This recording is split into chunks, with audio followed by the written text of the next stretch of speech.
नमस्कार मित्रांनो, Maharashtra nursing officers या यूट्यूब चॅनलमध्ये आणि टार्गेट सीएचओ सिरीजमध्ये आपलं स्वागत आहे. आज आपण आलेलो आहोत एपिसोड नंबर 26. ज्यांनी पण पहिल्यांदा बघत आहे त्यांनी कुठून सुरुवात करायचं आहे, पहिल्यापासून 26 पर्यंत यायचं आहे. त्याच्यासोबत तुम्हाला बनवायचं आहे, स्वतः बनवायचं आहे बरं का, शॉर्ट नोट्स बनवायचं आहे. ओके, ज्यावेळी तुम्ही एक्झामला जाणार बिफोर, जे तुम्हाला फायदेशीर ठरणार आहे. चला, एका स्टेप टुवर्ड सक्सेसकडे आपण चाललेलो आहे. ही नॅशनल हेल्थ मिशनमध्ये मोस्ट एक्सपेक्टेड एमसीक्यू जे अपकमिंग सीएचओ साठी येणारे मोस्ट एक्सपेक्टेड एमसीक्यू आहे, त्याच्यामध्ये आपण थोडी डिटेलमध्ये बघणार आहेत. हा बाबा, हे इम्पॉर्टंट टॉपिक आहे, त्याच्यामध्ये येऊ शकते म्हणून. ओके, आणि जे अपडेटेड जे सीएचओचा सिलेबस आपल्याला भेटलेला आहे, ज्याच्या अनुसार आपलं ही सिरीज चालू आहे. ओके, ही कम्प्लीटली मराठीमध्ये सुरू असणार आहे. मी आणि माझ्यासोबत असणार आहे अमोल सर. आपण अल्टरनेटिव्हली आपण ही सिरीज कंटिन्युअली ठेवणार आहे. कधीपर्यंत? ही एक्झाम कम्प्लीट होईपर्यंत ही चालूच असणार आहे. ओके, चला मग आपण तुम्ही काय करायचंय, की डेली हे तुम्हाला बघायचं आहे. डेली किती वाजता?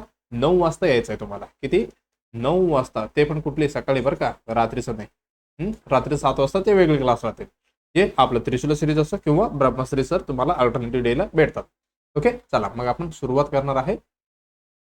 चला, कदलावर बदलतो. ओके, व्हिडिओला लाईक करायचे, कॉमेंटमध्ये फीडबॅक आणि क्वेरी विचारू शकता आणि शेअर करा. जे तुमच्या मित्रमैत्रिणी कोणी पण असेल, जे नर्सिंगचं विद्यार्थी असेल आणि जे कोणी सीएचओ साठी किंवा डीएमआर डीएचएस नॉर्शेटसाठी तयारी करत असेल, त्यांना पण आपली चॅनल रेफर करा. त्याच्यासोबत सबस्क्राईब करायला सांगू नका, विसरायला जाऊ नका. ओके, चला मग आपण बघणार आहोत 26 एपिसोडची पहिली क्वेश्चन. काय म्हणते? ओके, मला वाटतं ही लास्ट क्वेश्चन आहे. Which device is will performing the Weber test करताना कुठली डेव्हिस यूज करायचे? मला वाटतं ही 24 एपिसोड मधलं शेवटचं काय होतं क्वेश्चन. तुम्ही ऑलरेडी कमेंटमध्ये उत्तर दिलेलं आहे. कोण कोण दिले चेक करून घ्या, तुमचं उत्तर कसं असणार आहे, म्हणजे बरोबर आहे की नाही. पहिल्या ऑप्शन मध्ये दिलेलं आहे रिफ्लेक्स हॅमर. जे मोठी असते बघा, हॅमर कसं असते, कसं ते हे रिव्हर्स असते इकडे,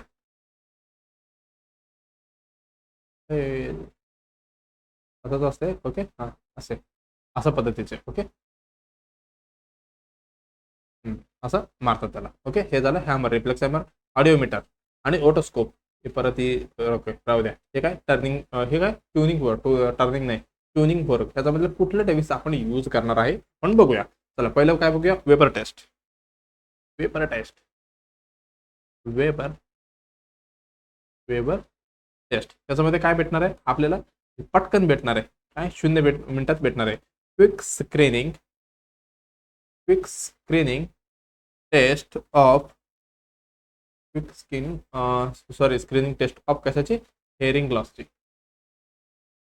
हेअरिंग लॉस बद्दल आपल्याला पटकन कळणार आहे. ओके, एवढं आपण बघितलं. त्याच्यामध्ये आपल्याला डिफरन्स कळते बरं का, डिफरन्स बिटवीन कुठली कुठली hearing loss, conductive hearing loss आणि सेन्सो न्यूरल लॉस.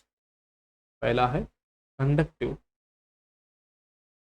एचएल म्हणजे हेअरिंग लॉस. हे कशामध्ये असू शकतो? एक्सटर्नल किंवा मिडल इयरची प्रॉब्लेम असू शकतो. मिडल इयरची डिसीजचा प्रॉब्लेम असू शकतो. हे झालं ह्याच्यामध्ये. आणि सेन्सोरी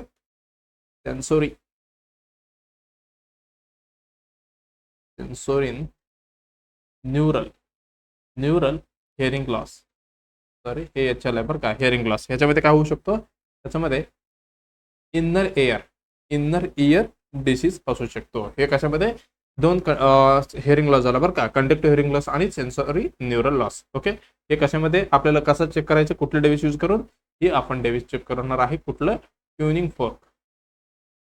म्हणजे तुम्हाला डायग्राम दाखवतो बरं का मी, ट्युनिंग फोर्क. ओके, युजली आपण 512च हर्ज यूज करतो बरं का, 512 HZ हर्ज. ओके, एवढं लक्षात आलं. आपल्याला काय करायचं? व्हायब्रेट करायचं. ते काय करायचं? व्हायब्रेट करायचं असं मारून. काय करायचं? व्हायब्रेट करायचं. त्याच्यानंतर प्लेस इथे सेंटरमध्ये ठेवायचं. Place on a middle forehead. Middle of फोरहेडला ठेवायचं, किंवा अजून कुठं ठेवू शकतो तुम्ही? ऑन द वर्टेक्स मध्ये. अजून कुठे? इथं अप्पर लिप मध्ये पण ठेवू शकतो मिडलला, पण मॅक्झिमम इथेच ठेवतात फोरहेडला. अप्पर लिप हे पण मिडलमध्येच ठेवायचं असतं बरं का, हे पण मिडलमध्येच ठेवायचं असतं. ओके, एवढं लक्षात ठेवा. फोरहेडला आपण इथे सेंटरमध्ये ठेवायचं आणि पेशंट विचारायचं, बाबा तुम्हाला काय, म्हणजे जास्त आवाज कुठं ऐकू येते? जास्त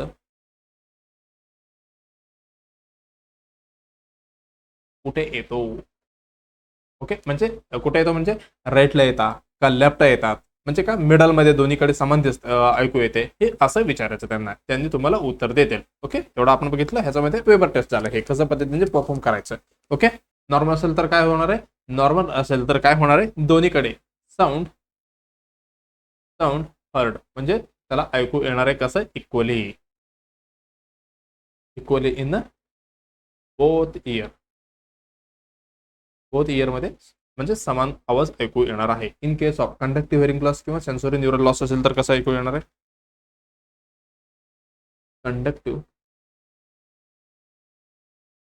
कंडक्टिव्ह हिअरिंग लॉस मध्ये आणि सेन्सोरी न्यूरल हिअरिंग लॉस मध्ये ते पेशंटला कसं ऐकू येणार आहे. इथं दिसणार आहे साऊंड इज कुठे हर्ड लाऊडर म्हणजे जास्त ऐकू येणार आहे, louder in the affected year. कारण काय रिझन असणार आहे ह्याचं, हे काय बॅकग्राऊंड नॉईज असणार आहे.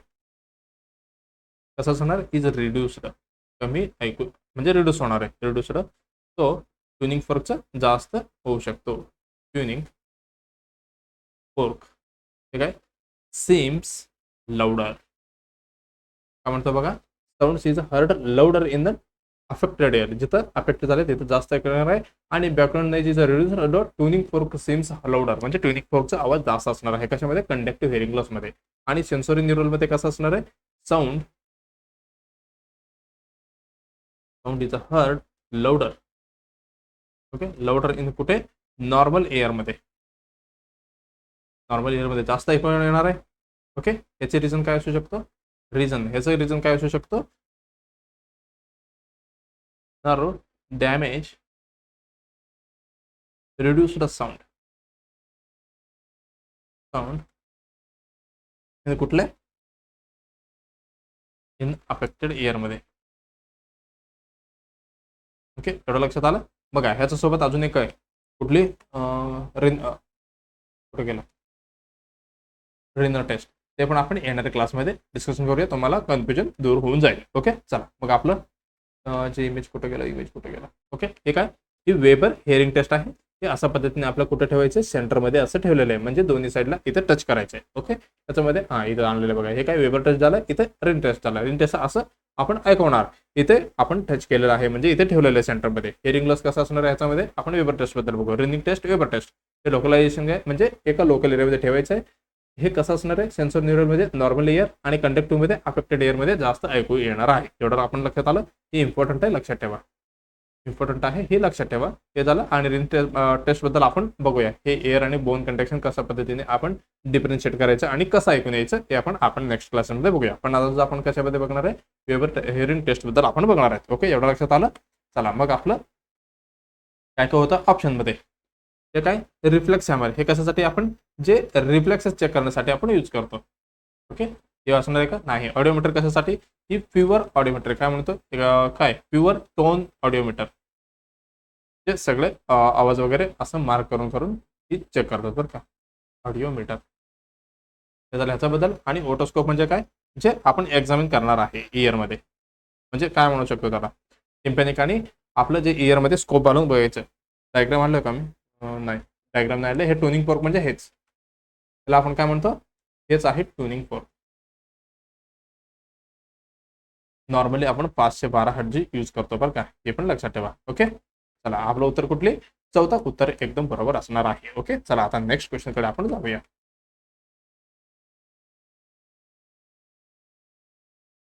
बघा नेक्स्ट क्वेश्चन काय म्हणते, the ratio between the total population, म्हणजे रेशो आहे बिटवीन कोणामध्ये, टोटल पॉप्युलेशन आणि surface land area is known as, म्हणजे जे एरिया आहे त्याच्या रेशो आणि पॉप्युलेशनचा, म्हणजे किती सांद्रता, म्हणजे काय गर्दी किती आहे असं बघायचं आहे. म्हणजे ते कशामध्ये, त्याला काय म्हणतात, इज नोन एज. त्याला आपण काय म्हणणार आहे, societal dependency ratio, young age dependency ratio, urbanization ratio, population density. त्याच्यामध्ये कुठले उत्तर एकदम बरोबर असणार आहे आपल्याला बघायचं आहे. ओके, बघा हे कशामधले आहे, हे ratio between the total population म्हणजे किती जनसंख्या आहे, आणि सरफेस म्हणजे एरियामध्ये किती लोक राहणार आहे, म्हणजे काय डेन्सिटी आपल्याला बघायचं आहे. ओके, त्याला आपल्याला बघा 4 ऑप्शन दिलेले आहे. आपण चारीमध्ये आपण डिस्कशन करूया, असं सिरियल वाईज जाऊया. पहिलं कुठले, societal dependency ratio. Societal dependency ratio. Societal dependency ratio म्हणजे काय, कसं असणार आहे रेशो, कशा पद्धतीने आपण मेजर करणार आहोत. बघा, आपण एक क्वेश्चन घेतलं तर त्याचे सगळी चारही ऑप्शन आपल्याला काय करायचे, पोस्टमॉर्टम करायचं. ओके, म्हणजे नेक्स्ट वेळी त्याच्यामधलं आपल्याला काही अडचण यायचं नाहीये. ओके, येऊ द्यायचं नाहीये. हे झालं. ह्याच्यामध्ये आपण काय करणार आहे, त्याच्यामध्ये आपण करणार आहे मेजर. काय मेजर करणार आहे, द रेशो ऑफ कोण, डिपेंडन्स पेयर. डिपेंडन्स म्हणजे कोण, दुसऱ्यामध्ये डिपेंड राहणं. ओके, आता समजा measure of the ratio of dependence people मध्ये आपल्याला बघायचं आहे. डिपेंडेंट पीपल कोणी कोण आहे, डिपेंडन्स पीपल कोण असणार आहे, जे एजड असतो. ओके, जे एजड आहे 0 to 14 पर्यंत. काय म्हणतो बघा मी, 0 to 14 इयर पर्यंत आहे. ह्यांनी कमावणार आहे का, नाही. हे डिपेंड असणार आहे आई वडिलावरती. म्हणजे ओके, हे झालं डिपेंडन्स रेशो. त्यांच्यासोबत अजून कोण असणार आहे, 65 प्लस इयर. 65 प्लस इयर हे पण कसं असणार आहे, डिपेंड असणार आहे कोणावरती, टू द वर्किंग एज वरती. To the working age. Working age किती आहे, वर्किंग एज असणार आहे किती, 15 ते 65. या एजच्या हे काय, ही अर्निंग आहे. अर्निंग म्हणजे काय, ही वर्किंग एज आहे. म्हणजे ह्यांनी कमवणार आहे किती वर्ष, 15 ते 65 वर्ष लोक. पण डिपेंड कोण कोण असणार आहे, 0 to 14 इयर आणि 65 प्लस जे असते, म्हणजे जो पण असो, त्यांनी काय डिपेंडन्सी असणार आहे. म्हणजे ह्यांनी कमवणार, ह्यांनी खाणार, म्हणजे बसून खाणार असे. म्हणजे एकावरती एक डिपेंड असणार आहे. असं नाही की तुम्ही तुमचे काय 3 वर्ष 4 वर्षाला बच्चूला कुठे पाठवणार आहे कामाला आणि 65 वर्ष झाला तर आई वडिलांना आपण पाठवणार नाही. म्हणजे काय, हे त्यांनी घरी राहणार आहे आणि त्यांनी काय डिपेंड असणार आहे अमलावरती. ओके, मग आपल्याला ते रेशो काढायचं आहे. त्याची रेशो कसं असणार आहे, डिपेंडन्सी रेशो. बघा, ह्याची रेशो कसं काढायचं, पॉप्युलेशन हे कुठले एजड 0 to 14 इयर. ओके, त्याच्यासोबत प्लस करा पॉप्युलेशन. पी म्हणजे पॉप्युलेशन समजा, एजड 65 प्लस एजची ज्यांचं एज आहे तेवढी, त्याचे इंटू इथे 100 मारायचं आणि इथं मारायचं ते अर्निंग पॉप्युलेशन. पॉप्युलेशन एजड किती आहे, 65 टू नाही सॉरी 15 ते 65. ह्या अशा पद्धतीने फॉर्म्युला अशा पद्धतीने आपल्याला काढायचं आहे. इन केस ऑफ समजा एक्झाम्पल घेऊया आपण. एक्झाम्पल, ओके, एक पॉप्युलेशन आहे, एक गाव आहे, त्याच्यामध्ये पॉप्युलेशन किती, 0 ते 14 वर्षचे किती आहे, 30 म्हणजे 100. म्हणजे काय म्हणतात त्याला, आपण नॉर्मल घेतो बरं काय, एक्झाम्पल घेतो, 30 लोक आहे. आणि अजून कुठलं झालं, 65 प्लसची किती आहे, 10 लोक आहे. आणि 15 ते 64 पर्यंत किती, 60 लोक आहे. मग आपल्याला करायचे डिपेंडन्सी रेशो, म्हणजे किती लोकांवर किती डिपेंडन्सी आहे. ओके, चला अकॉर्डिंग टू आपण फॉर्म्युला करूया. कुठं गेलं, पॉप्युलेशन एज प्लस करायचं, म्हणजे 30 प्लस इकडे काय, हे 10. ओके, हे खाली आलं 60. हे असं पद्धतीने काढायचं बरं का. 30 आणि 10 किती होते, 40. आणि परत काय राहिलं, इथे 60. ओके, इथे 100 होता ना, इंटू 100. ओके, इथे 100 लिहून घ्या. ओके, इकडं 6 1 0 गेलं आणि 400 बाय किती आलं, 6.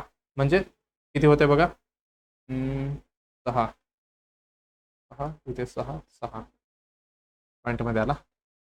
ओके, 66.6 एव्हरेज पकडा. थोडे इथं पुढचं होऊ शकतं बरं का, थोडी चेंजेस. मग म्हणजे एवढं डिपेंडन्सी रेशो असणार आहे ह्या विलेज म्हणजे ह्या पॉप्युलेशनवरती. असं पद्धतीने आपल्याला काढायचं आहे. एवढं लक्षात आलं. ओके, चला, हे काय डिपेंडन्सी रेशो. एज लक्षात ठेवा, 0 to 14 इयर आणि 65 प्लस हे काय डिपेंडन्स एज आहे. आणि कमावणारे म्हणजे वर्किंग एज कुठे, 15 ते 65. म्हणून काय आपला एक रूल आहे माहिती आहे का, आज 14 वर्षाच्या आजच्या बच्चूंना आपण कामाला लावत नाही. ओके, हे पण लक्षात असू द्या, ते गुण आहे. हे झालं सोसायटल डिपेंडन्सी रेशो. का लँड आणि पॉप्युलेशन बद्दल काय बोललं का, लँड बद्दल होते का त्याच्यामध्ये, नाही, काहीच नव्हतं. मग याचं नेक्स्ट काय, यंग डिपेंडन्सी रेशो. यंग म्हणजे कोण, हेच यंग डिपेंडन्सी म्हणजे कोण, हे 0 to 14 इयर. ह्यांचं कसं असणार आहे, हे इझी. आता नेक्स्ट पेजेस घ्यावं लागेल. Okay, young dependency ratio. Young dependency ratio same असणार, मग ते काढून टाकायचं. ह्याच्यामध्ये सेम असणार आहे, यंग डिपेंडन्सी रेशो. मग याच्यामध्ये आपण काय करणार, पॉप्युलेशन एज विथ 0 to 14 आणि population of working. Population age working किती होत आहे, 15 ते 64. ओके, असंच होतं ना. ओके, हे झालं इंटू 100. या पद्धतीचं रेशो असणार आहे, हे लक्षात घ्यायचं आपल्याला. ओके, एवढं लक्षात आलं. हे काय, यंग डिपेंडन्सी रेशो. ह्याच्यामध्ये काय लँड बद्दल काय होतं का, नाही, हे पण आपलं गेलं. Urbanisation ratio. नेक्स्ट आलंय अर्बनायझेशन म्हणजे काय, सिटीमध्ये राहणार आहे, त्याला आपण काय म्हणतो, अर्बनायझेशन रेशो. अर्बनायझेशन रेशो जेवढं पॉप्युलेशन आहे, ज्यामध्ये ज्या पॉप्युलेशन सिटीमध्ये राहणार किती लोक आहे, म्हणजे काय, प्रपोर्शन ऑफ पॉप्युलेशन लिव्हिंग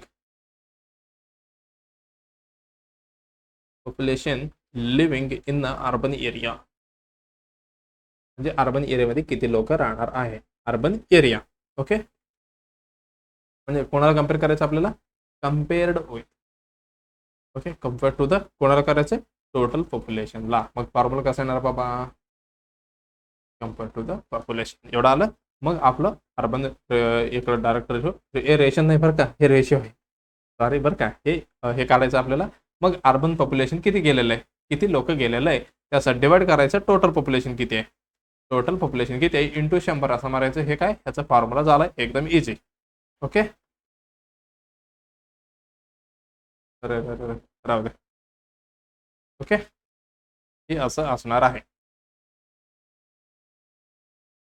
झाला अर्बनायझेशन रेशो. मग ह्याच्यामध्ये काय आहे का, लँड बद्दल राहिलं. मग आपलं राहिलं fourth option, population density. Population density बद्दल आपण थोडक्यात बघूया. कुठे गेला, population density.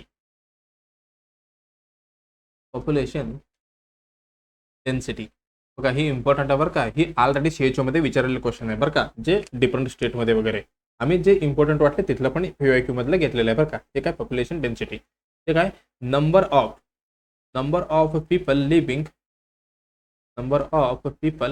Living per unit, म्हणजे पर युनिट एरिया.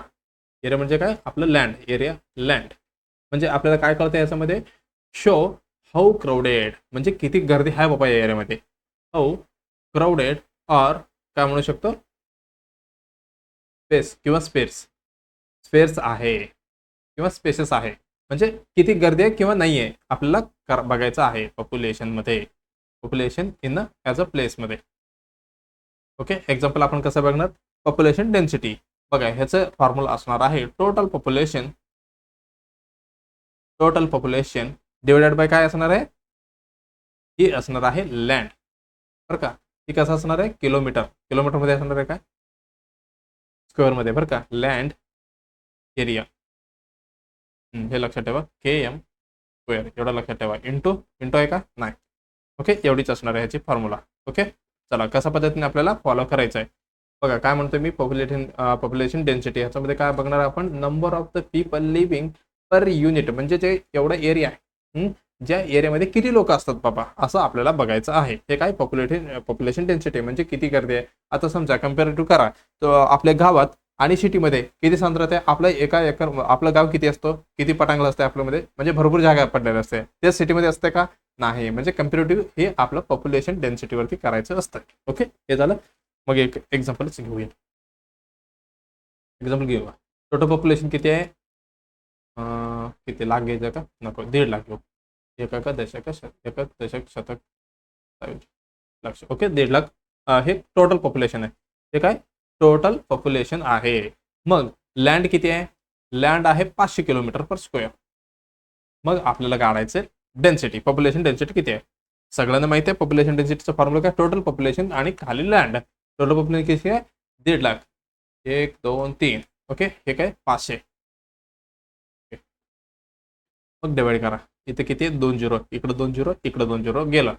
मग राहिलं किती, 1500, राहिलं, 5 1 5, हे 5 3 हे झालं, आणि 3 म्हणजे 2, म्हणजे किती, 300 पर्सन पर किलोमीटर स्क्वेअर. एवढी काय झालं, ही पॉप्युलेशन डेन्सिटी आपल्याला भेटले. हे स्क्वेअर आहे बरं का, हे आपल्याला भेटले. पण ज्यावेळी लो डेन्सिटी असतो, लो डेन्सिटी हे पण माहिती असलं पाहिजे, low density, moderate density, high density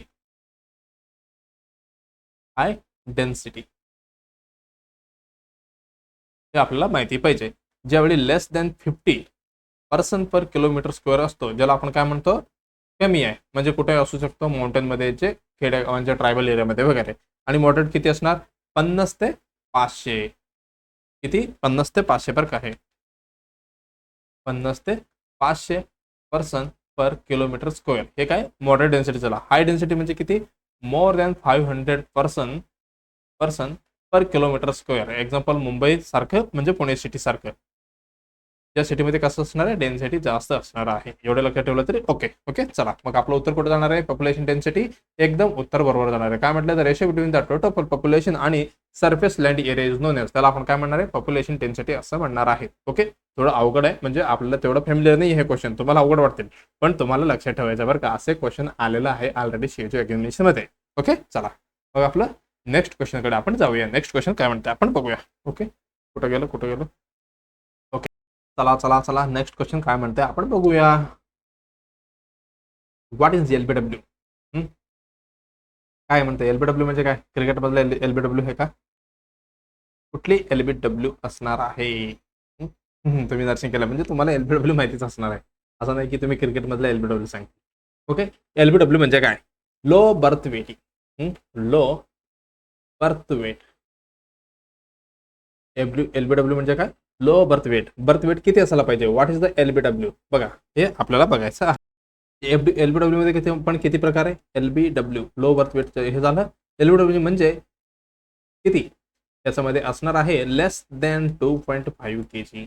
किती, 2.5 kg पेक्षा जे बच्चू कमी वेट असतील म्हणजे 2.5 किलोग्राम म्हणजे 2.5 kg पेक्षा कमी असतील त्याला आपण काय म्हणणार आहे, एलबीडब्ल्यू म्हणणार आहे. हे झाला पहिला मुद्दा. ओके त्याच्यानंतर दुसरं कुठलं, व्हेरी एलबीडब्ल्यू. त्याच्या very low birth weight baby. मग ह्याचे किती असणार आहे, लेस दॅन 1.5 kg हे असणार आहे. त्याच्यानंतर असणार आहे सिव्हिअर ते एक्स्ट्रीमली.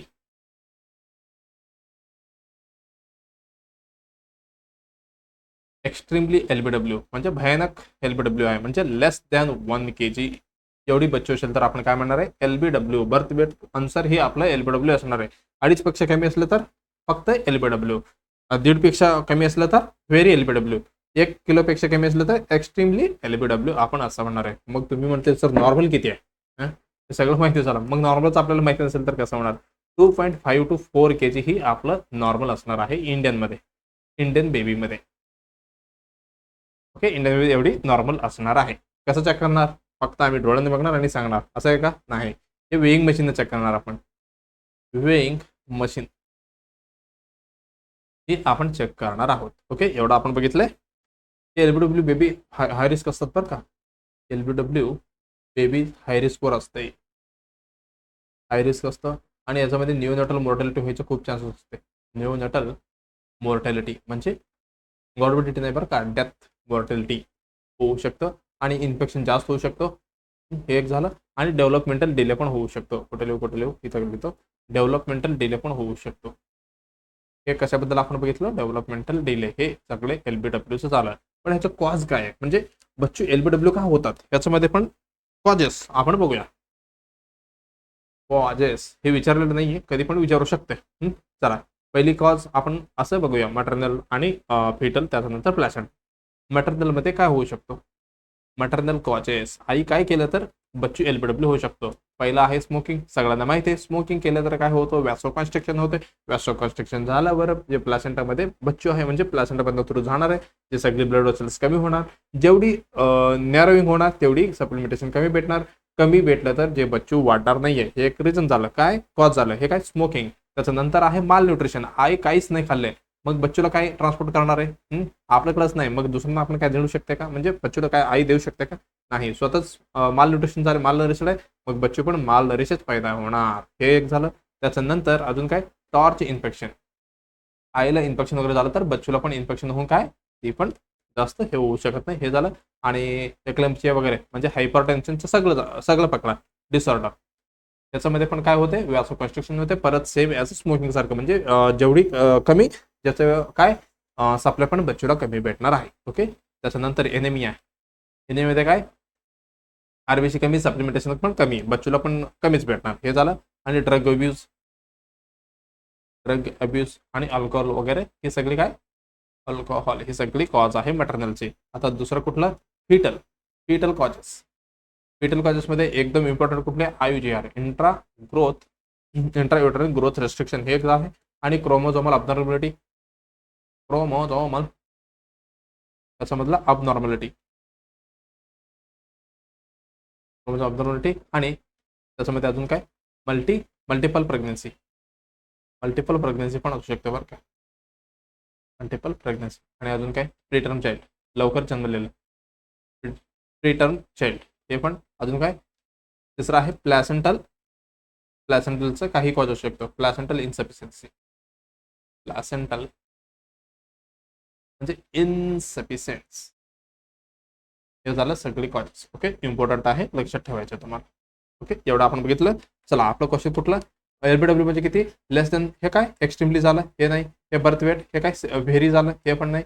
हे 3 किलो, हे नॉर्मल झालं, कारण 2.5 ते 4 किलो एकदम नॉर्मल आहे. 2.5 किलोपेक्षा कमी असलं तर आपण काय म्हणणार आहे, एलबीडब्ल्यू म्हणणार आहे. मग आपलं उत्तर जाणार आहे एकदम बरोबर. कुठले, पहिलं उत्तर एकदम बरोबर असणार आहे. ओके, चला, हे काय, ओके, इथं डाय होतं, हे काय एलबीडब्ल्यू बेबी. आपण हे मशीनने, वेईंग मशीनने आपण चेक करायला बरं का. वेईंग मशीन अनुसार आपण चेक करणार आहे बच्चोचं वेट. ओके, एवढं आपलं लक्षात आलं. ओके, चला, आता नेक्स्ट क्वेश्चनकडे आपण वळूया. चला, dash dash include the both physical आणि न्यूट्रिशनल असेसमेंट. म्हणजे फिजिकल पण असणार, त्याच्यामध्ये न्यूट्रिशनल पण असेसमेंट असणार आहे. ते कुठले assessment, okay, non physical assessment, community data, social assessment आणि हेल्थ असेसमेंट. ओके, चला, आपण एक एक बघूया. नॉन फिजिकल म्हणजे फिजिकल नाही आहे, फक्त काय ह्याच्यामध्ये करणार आपण, जे मेंटल, इमोशनल, सोशल आस्पेक्ट, हे सगळे ह्याच्यामध्ये येणार. म्हणजे काय, ह्याच्यामध्ये फिजिकल नाही आहे. मग फिजिकल नसेल तर हे इन्क्लूड असणार आहे का, नाही, डायरेक्टली गेलं. कम्युनिटी डाटा म्हणजे काय, ह्याच्यामध्ये डेमोग्राफिक आणि एपिडेमोलॉजिकल, तेच असलं येणार. त्याच्यामध्ये काय आहे का, नाही. न्यूट्रिशनल वगैरे ह्याच्यामध्ये येणार आहे का, नाही. हे पॉझिटिव्ह एजंट वगैरे आणि होस्ट, हे सगळं ह्याचं झालं. मग हे पण गेलं. आणि नेक्स्ट काय, सोशल असेसमेंटमध्ये आपण काय काय बघणार आहे. सोशल असेसमेंटमध्ये त्याच्यामध्ये असणार आहे फोकस ऑन अ फॅमिली आणि इकॉनॉमिक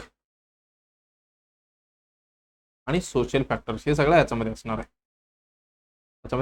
मग राहिलं कुठलं, हे पण केलं. राहिलं हेल्थ असेसमेंट म्हणजे काय, की कॉम्प्रिहेन्सिव्ह इव्हॅल्युएशन असतं याच्यामध्ये. काय, हेल्थ असेसमेंट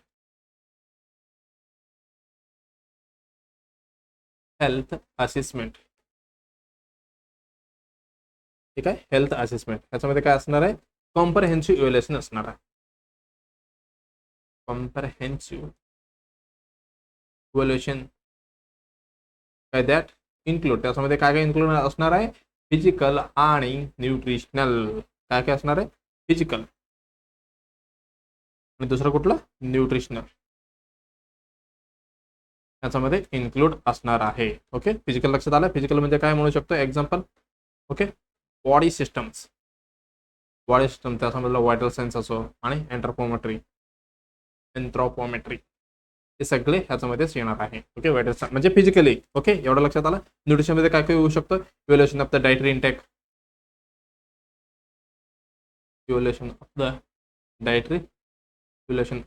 डायटरी इंटेक झालं. आणि बीएमआय इम्पॉर्टंट आहे बरं का, त्याची नॉर्मल, हे सगळं तुम्हाला लक्षात ठेवायचं आहे. 18.5 to 24.9 एवढी काय नॉर्मल, आणि लेस देन कमी असलं तर किती, ओबेज, त्याचं क्लासिफिकेशन, हे सगळं लक्षात ठेवायचं, इम्पॉर्टंट आहे बीएमआय. तर लक्षात आलं. आणि त्याचा फॉर्म्युला पण इम्पॉर्टंट आहे बरं का, बीएमआय. अजून काय, हाईट फॉर एज किंवा हाईट फॉर वेट, नाही, height for age, weight for age, हे सगळे आपण चेक करतो. कशामध्ये, हेल्थ असेसमेंटमध्ये आपण चेक करणार आहोत. मग आपलं उत्तर कुठले जाणार आहे, एकदम उत्तर जाणार आहे बरोबर आपले पहिला. बाकीचं कसं होतं, सोशलमध्ये काय बघितलं आपण, सोशलमध्ये होतं फोकस ऑन फॅमिली, इकॉनॉमिक आणि सोशल अपेक्षा फॅक्टर वगैरे, ते आपण बघितलं. त्याच्यानंतर होतं कम्युनिटी डाटा, त्याच्यामध्ये डेमोग्राफिक आणि एपिडेमिक, त्याचं काय घेण्यात देणं नाही आहे. मग नॉन फिजिकल म्हटलं, फिजिकलच नाही आहे, मग त्याच्यामध्ये काय, इथे काय म्हटलं यांनी, बोथ फिजिकल आणि न्यूट्रिशन म्हणजे फिजिकल नसेल तर आपलं उत्तर जाणार आहे का, नाही. मग आपलं उत्तर जाणार आहे पहिला एकदम बरोबर. ओके, चला, आता नेक्स्ट क्वेश्चनकडे आपण जाऊया. नेक्स्ट क्वेश्चन काय म्हणते आपण बघूया. काय म्हणते बघा, डॅशेस इज द प्लॅनर. हे काय, एक प्लॅनर आहे, प्रमोटर आहे, ऑर्गनायझर आहे, सुपरवायझर आहे आणि कोऑर्डिनेटर आहे आणि इव्हॅल्युएटर आहे for all functions in the PHC म्हणजे काय, प्रायमरी हेल्थ सेंटर मधलं काय, हे करता धरता असणार आहे. कोण, असं विचारताय, community health worker, medical officer, male health worker, female health worker ह्याच्यामध्ये कोण आहे, जे सर्व करता धरता असणार आहे पीएचसीचा. मी ऑलरेडी तुम्हाला खूप वेळा सांगितलेलं आहे, पीएचसीचा करता धरता जे काय असो म्हणजे ऑल इन मॅन म्हणजे सर्व काय सगळे ह्याच्यामध्येच असणार आहे. जे कोण आहे व्यक्ती तुम्हाला उत्तर सांगायचं आहे. कोण आहे ऑलरेडी तुम्ही तुम्हाला सांगितलेलं आहे. ओके, ही असणार आहे कोण, मेडिकल ऑफिसर.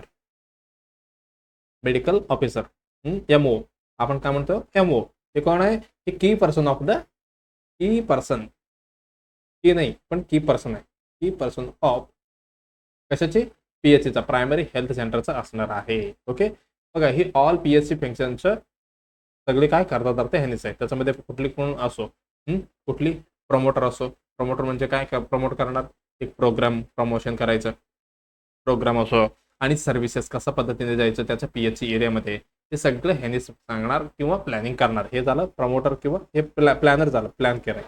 ओके, त्याच्यानंतर असणार प्रमोटर, प्रोग्रामचा प्लॅन करायचा, प्रमोट करायचा, अवेअरनेस करायचा, अवेअरनेस आणि प्रमोशन हे सगळं ह्याच्यामध्ये येणार म्हणजे ह्यांनीच करणार. त्याच्यानंतर ऑर्गनायझर, सगळे कॅम्प वगैरे ऑर्गनाईज करायचं, ब्लड कॅम्प असो कुठली पण कॅम्प असो, हेल्थ कॅम्प सगळे ऑर्गनाईज करायचं आणि इम्युनेशन हे करायचं, इम्युनेशनचं ड्राईव्ह तयार करायचं, इम्युनेशन ड्राईव्हचं प्लॅन करायचा. अजून काय म्हणतो, आउटरीच ॲक्टिव्हिटी, आउटरीच ॲक्टिव्हिटीज हे सगळं करायचं असतं बरं का ऑर्गनायझर. त्याच्यानंतर अजून काय, सुपरवायझर, हे सगळे करता धरता आहे. मग बाकीचं काय कोणी असेल बघले बाकीचं supervisor, all health worker, all health वर्करचं सुपरवाइज करायचं, हेल्थ वर्करची. ओके, मेल असो फिमेल असो सगळे फिमेल वर्कर सगळे ह्याच्यामध्येच येणार आणि अदर स्टॉप सगळे. हे झालं. त्याच्यानंतर कोण, कोऑर्डिनेटर. असं नाही की फक्त आपलं झालं आपलं आपलं आपण करूया, तसं नाहीये. हे कोऑर्डिनेट करायचं विथ कोणासाठी, कोणासोबत, जे एनजीओ असतात, एनजीओ असतात आणि गेस्ट प्रोग्राम कोणी पण आणत त्यांना, अजून कुठल्या पण काय म्हणू शकतो, एनजीओ झालं, कुठल्या पण बाहेरचं ह्याचं सोबत कमिटी सोबत वगैरे हे कोऑर्डिनेट करून आपल्याला हेल्थ प्रमोशन वगैरे हेल्थ बद्दल काम करायचं असतं. हे झालं कोऑर्डिनेटर. अजून कुठलं राहिलं, इव्हॅल्युएटर. हे सगळे डाटा चेकअप करायचा, हा बाबा तुम्ही एवढं एवढं काम केलंय. हे काय evaluator, monitor and evaluate, monitor and evaluate करायचं. इव्हॅल्युएट द काय effectiveness of PHC activities.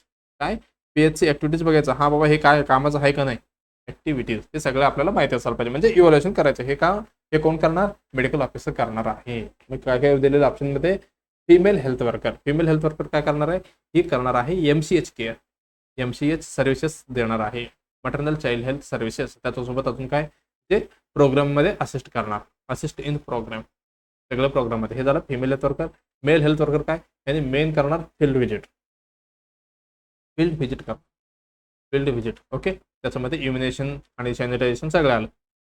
Immunisation, sanitisation, sanitisation नाही बरं का, सॅनिटेशन, हे सगळं त्यांनी करणार. त्याच्यानंतर हे काय, कम्युनिटी हेल्थ वर्कर. हे काय करणार, ती implement the programme under the supervision, programme implement करणार, इम्प्लिमेंट द प्रोग्राम, इम्प्लिमेंट काय करणार, प्रोग्राम्सला इम्प्लिमेंट करणार अंडर द सुपरवायझन. आणि मेडिकल ऑफिसर कोण असणार आहे, हे असणार आहे पीएचसीचा करता धरता म्हणजे ऑल इन वन. हे सगळे ह्यांचीच असणार आहे. मग आपलं उत्तर कुठे जाणार आहे, दुसरा उत्तर एकदम बरोबर जाणार आहे. ओके, चला आता नेक्स्ट क्वेश्चन कडे आपण जाऊया. काय म्हणते आपलं नेक्स्ट क्वेश्चन, हे काय इथं दाखवायचं होतं का, हे काय प्रायमरी हेल्थ सेंटर आहे. ओके, चला हे काय, which is the not the viral infection, खाली दिलेल्या पैकी कुठली. ओके ओके, बघा त्याच्यामध्ये मी असं चाललेलं आहे बरं का, नेक्स्ट स्लाइड मध्ये एक मिनिट. ओके, चला, which is the not the viral infection, खाली दिलेल्यापैकी कुठले व्हायरल इन्फेक्शन नाही आहे, हेपॅटायटिस बी, मीजल्स, फ्लू डिसीज आणि हे कुठलं टीबी. ओके, हे बदलायचं होतं, मी नाही बदललं होतं. ओके, चला हे काय, हे चारही ऑप्शन मध्ये दिलेले कुठले इन्फेक्शन असं आहे बाबा ती व्हायरल नाही आहे, म्हणजे व्हायरल सोडून दुसरे आता आपल्याला बघायचं आहे. हेपॅटायटिस बी आपण पहिला बघूया. हेपॅटायटिस बी, हेपॅटायटिस बी कसं आहे, हे हेपॅटायटिस बी व्हायरसमुळे पसरणार आहे. मग हे कसं आहे, व्हायरस आहे का बॅक्टेरिया आहे का काय आहे, ही असणार आहे व्हायरस. मग हे असणार का आपलं उत्तर नाही. मिजल्स कसं आहे, हे त्याचं पॉझिटिव्ह एजंट काय झालं, हेपॅटायटिस बी व्हायरस, ह्याचं मिजल व्हायरस, हे पण कसं आहे, ही पण व्हायरसच आहे. आणि हे काय, फ्लू डिसीज, फ्लू डिसीज म्हणजे काय, त्याला आपण इन्फ्लुएन्झा म्हणतो. काय, इन्फ्लुएन्झा डिसीज, हे काय, हे कसं पसरणार आहे, इन्फ्लुएन्झा व्हायरसमुळे. इन्फ्लुएन्झा व्हायरसमुळे हे पसरणार आहे. मग ही पण कसं आहे, ही पण व्हायरल डिसीज असणार आहे. व्हायरल डिसीज असणार आहे बरं का. आणि हे काय टीबी, टीबी कसं नाही पसरत आहे, मायकोबॅक्टेरियम ट्युबरक्युलाई, मायकोबॅक्टेरियम ट्युबरक्युलाई ह्याच्यामुळे पसरत आहे. हे काय व्हायरस आहे का बॅक्टेरिया आहे, ही असणार आहे बॅक्टेरिया. ओके, ह्याचं पॉझिटिव्ह एजंट काय, मायकोबॅक्टेरियम ट्युबरक्युलाई, हे झालं बॅक्टेरिया. मग हे पण व्हायरस, ही पण व्हायरस, हे पण व्हायरस. मग राहिलं कुठलं टीबी, हे कसं असणार आहे, ही बॅक्टेरिया असणार आहे. मग आपलं उत्तर कुठं जाणार, which is the not the viral infection. मग आपलं उत्तर जाणार आहे चौथा. एकदम बरोबर कुठलं उत्तर असणार आहे, टीबी हा उत्तर एकदम बरोबर असणार आहे. ओके, चला आता नेक्स्ट क्वेश्चन कडे आपण जाऊया. Which of the following is the one of the guiding principles of a community health nurse. बघा, जे कम्युनिटी हेल्थ नर्स आहे त्यांच्यासाठी कुठली गाइडिंग प्रिन्सिपल्स आहे याच्यामध्ये, विच वन ऑफ द खाली दिलेल्यापैकी. फंक्शन ॲज अ टीम म्हणून काम करायचं, record and reports are not important, काय गरज नाही, असं आपलं काम केलं की बस. आणि as a part of a culture and health worker should be accept the gift. कल्चरला आपण काय, हे पार्ट ऑफ कल्चर आहे, आपल्याला गिफ्ट वगैरे हे घ्यावंच लागेल, ऑप्शन नाही दुसरा. आणि health services should be the felt need of the nurse. मला काय वाटतं मी तेच करणार. बघा, त्याच्यामधलं कुठली जे बरोबर आहे आपल्याला बघायचं आहे. चला आपण काय करूया, गाइडिंग प्रिन्सिपल बद्दल आपण बघूया. गाइडिंग प्रिन्सिपल ऑफ प्रिन्सिपल्स कोणाबद्दल बघायचं आपल्याला, CHN बद्दल. CHN म्हणजे कोण, कम्युनिटी हेल्थ नर्स आहे का, कम्युनिटी हेल्थ नर्स बद्दलच आहे. मग आपल्याला म्हणजे जे कम्युनिटी हेल्थ नर्स आहे त्यांना कसं काम करायचं आहे, फंक्शन ॲज अ टीम. आपल्याला फंक्शन ॲज अ टीमने काम करायचं. असं नाही की मी वेगळं आहे त्यांनी वेगळं, असं नाही. आपण टीमने वर्क कोलॅबरेशन करून काम करायचं आहे. वर्क कोलॅबरेटिव्हली आपल्याला काम करायचं आहे विथ, ओके, कोणासोबत, विथ आपल्या हेल्थ वर्कर सोबत आपल्याला काम करायचं असतं. कुठे, कम्युनिटीमध्ये.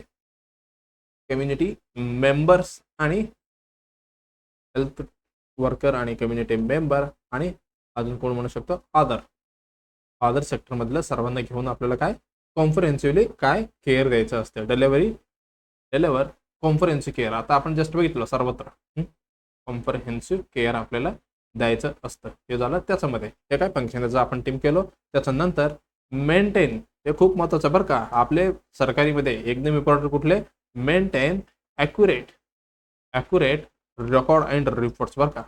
रेकॉर्ड अँड रिपोर्ट्स आपलं ह्याच्यामध्येच असं आहे. आपण जिवंत असलेलं काय, आपण जिवंत त्याच्या समोर थांबलं तरी काय उपयोग नाही आहे. आपलं काहीतरी डॉक्युमेंट पाहिजे, हां बाबा आपण आम्हीच जिवंत आहे, हे काय इम्पॉर्टंट, म्हणजे डॉक्युमेंटेशन एवढी इम्पॉर्टंट असं म्हणायचं आहे मला. ओके, हे झालं. त्याच्यानंतर त्याच्यामध्ये एसेन्शियल फॉर द, हे बघा कशासाठी पाहिजे, असं नाही की त्याच्यामुळे आपल्याला प्लॅनिंग करता येते. प्लॅनिंग, इव्हॅल्युएशन आणि कंटिन्यू केअर आपल्याला देता येते. आता समजा तुम्हाला एक कुठले तरी तुम्हाला इम्युनेशन वगैरे करायचं आहे, तुम्हाला लक्षात यायला पाहिजे ना, हा बाबा आपल्याकडे एवढी बच्चू आहे, म्हणजे एवढी शेड्यूल्स आहे, 1.5 महिन्याचं एवढी आहे, 2.5 महिन्याची एवढी आहे, आपल्याला एवढी वॅक्सिन लागणार आहे. म्हणजे प्लॅन तरी करता येतं ना. असं नाही की डिगभर आपण वॅक्सिनेशन आणणार आणि बच्चू आहे एकच, असं होईल का, नाही. हे सगळी आपल्याला प्लॅनिंगसाठी मदत होणार आहे, रेकॉर्ड आणि रिपोर्ट्स. एवढं लक्षात आलं. ओके, त्याच्यानंतर रेस्पेक्ट कल्चरला रेस्पेक्ट करायचं बरं का.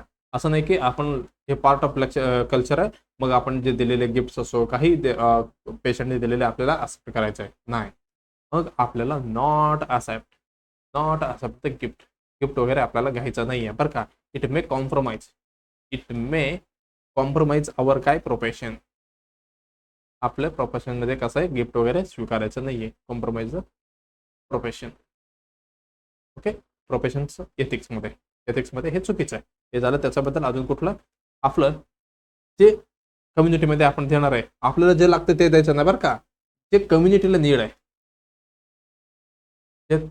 नीड आहे, आपण ते सर्व्हिस म्हणजे द्यायचं असतो. ओके, पहिलं तर नीडचं कम्युनिटी. असं नाही की मला काय पाहिजे ते देणार.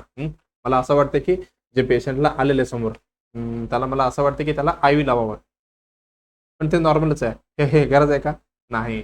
म्हणजे एक्झाम्पल सांगतो बरं का. किंवा कुठली तरी एक मेडिसिन घ्या, एक अट्रोपिन इंजेक्शन वगैरे, जे पेशंट आले त्याला मला द्यायचं आहे, मग असं देणार का, नाही. ते पेशंटला जे गरज आहे आपण त्याला म्हणजे द्यायचं असतो. आता म्हणजे तुमच्याकडे आले पेशंट ते डिहायड्रेशनमध्ये, मग त्याला काय गरज आहे ORSची, मग आपण ORS द्यायचं, असं करायचं बरं का. मला जे लागतंय तसं नाही करायचं. जे पेशंटला नीड आहे ते आपल्याला करायचं असतो. ओके, चला मग आपलं ऑप्शनकडे आपण जाऊया. काय म्हणते, health services should be the felt need of the nurse. मला काय लागतं ते द्यायचं का? नाही. हे कम्युनिटीला काय नीड आहे, पेशंटला काय नीड आहे ते आपण देऊ म्हणजे द्यायचं असतं. हे काय प्रिन्सिपल झालं, हे चुकीचं आहे का?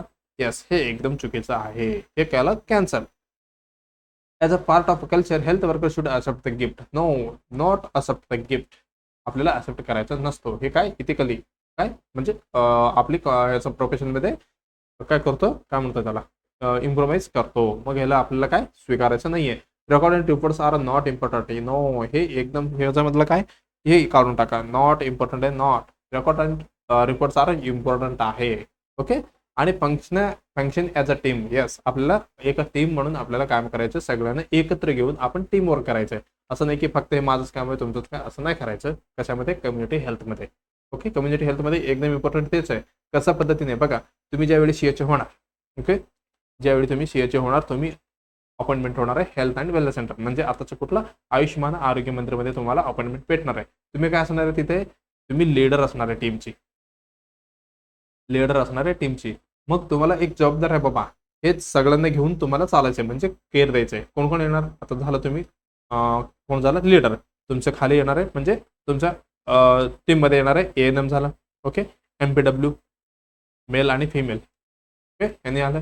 त्याच्यानंतर आशा वर्कर येणार आणि अंगणवाडी वर्कर. हे सगळे कोण, ही तुमच्या टीममधले मेंबर आहे. तुम्ही कोण आहे, ही टीम मेंबर आहे म्हणजे लीडर आहे तुम्ही.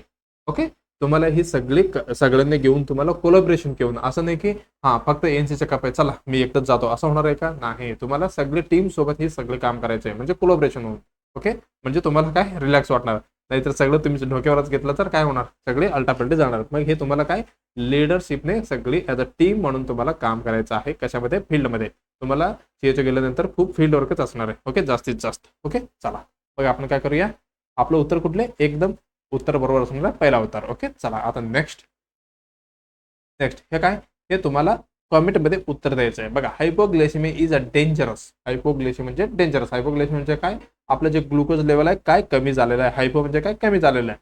मग हे डेंजरस आहे कशासाठी, इट मे कॉज, हे काय कॉज करू शकतो, म्हणजे हायपोग्लायसेमिया झालं तर डेंग्यू होऊ शकतो, जॉइंटिस होऊ शकतो का, अनेमिया होऊ शकतो का, ब्रेन डॅमेज होऊ शकतो.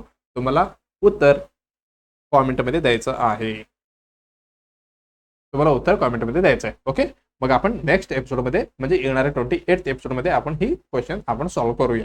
ओके, जेपर्यंत तुम्हाला काय जे उत्तर तुम्हाला वाटते ते कॉमेंटमध्ये टाका आणि सतत अभ्यास करत राहायचं आहे. चला, जे CHO साठी एस्पिरंट आहे त्यांना काय करायचं आहे, त्रिशूल सिरीज पण चालू आहे ऑलरेडी. 30+ एपिसोड कंप्लीट झाले, तुम्ही ते बघू शकता. आणि ब्रह्मास्त्र पण आहेतच 20+. आणि हे काय, समुदाय आरोग्य 2023चा PYQ आहे, ते पण तुम्हाला बघायचं आहे. जे डायरेक्टली किंवा इनडायरेक्टली तुम्हाला याच्यामध्ये क्वेश्चन येऊ शकतो. ओके, चला अजून काय, व्हिडिओला लाईक करा आणि कॉमेंट करा. कॉमेंटमध्ये तुम्ही क्वेरी आणि फीडबॅक म्हणजे देऊ शकता.